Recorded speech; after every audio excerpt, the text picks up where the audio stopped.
नमस्कार दोस्तों, आज हम बात करेंगे भारत के ऐसे महान संत, कवि और समाज सुधारक की, जिनकी वाणी आज भी करोड़ों लोगों को सत्य, प्रेम और मानवता का संदेश देती है।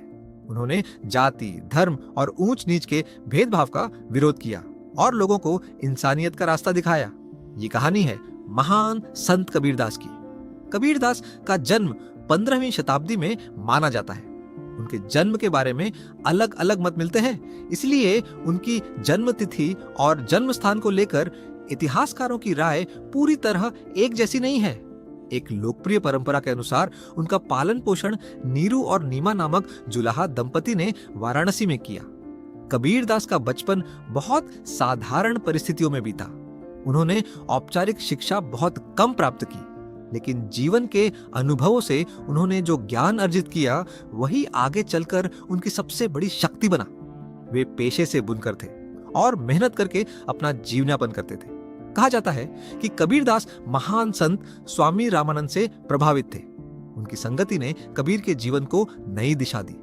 इसके बाद उन्होंने अपना पूरा जीवन ईश्वर की भक्ति, सत्य और मानवता के संदेश के प्रचार में लगा दिया।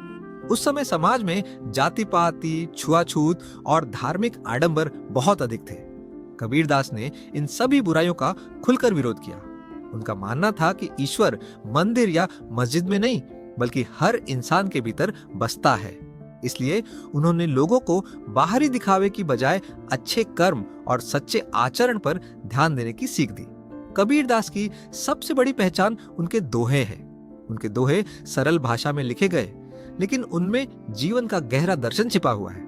आज भी उनके दोहे स्कूलों, कॉलेजों और विश्वविद्यालयों में पढ़ाए जाते हैं। उनका एक प्रसिद्ध दोहा है, बुरा जो देखन में चला, बुरा न मिलिया कोय, जो मन खोजा अपना, मुझसे बुरा न कोय। इस दोहे का संदेश है कि हमें दूसरों की कमियां खोजने से पहले स्वयं को सुधारना चाहिए। एक और प्रसिद्ध दोहा है, काल करे सो आज कर, आज करे सो अब, पल में प्रलय होएगी, बहुरी करेगा कब। इसका अर्थ है कि किसी भी अच्छे कार्य को टालना नहीं चाहिए, क्योंकि समय बहुत मूल्यवान है।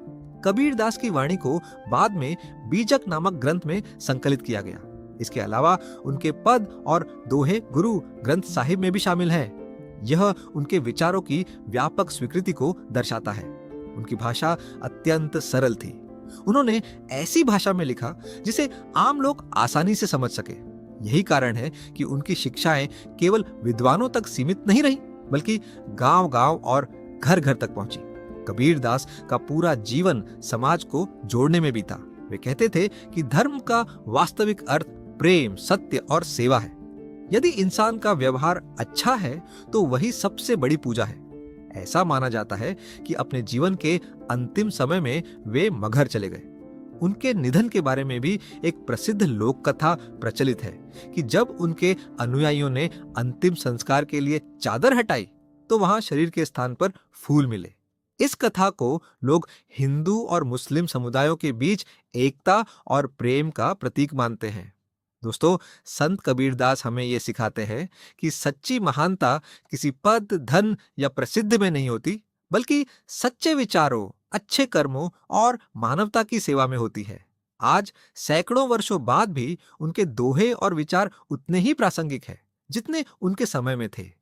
यही कारण है कि कबीरदास केवल एक संत या कवि नहीं, बल्कि भारतीय संस्कृति और समाज के महान मार्गदर्शक माने जाते हैं। अगर आपको महान संतों, लेखकों और प्रेरणादायक व्यक्तित्वों की ऐसी जीवनियां पसंद आती है तो हमारे चैनल बुक आउटसाइडर को जरूर सब्सक्राइब करें। धन्यवाद।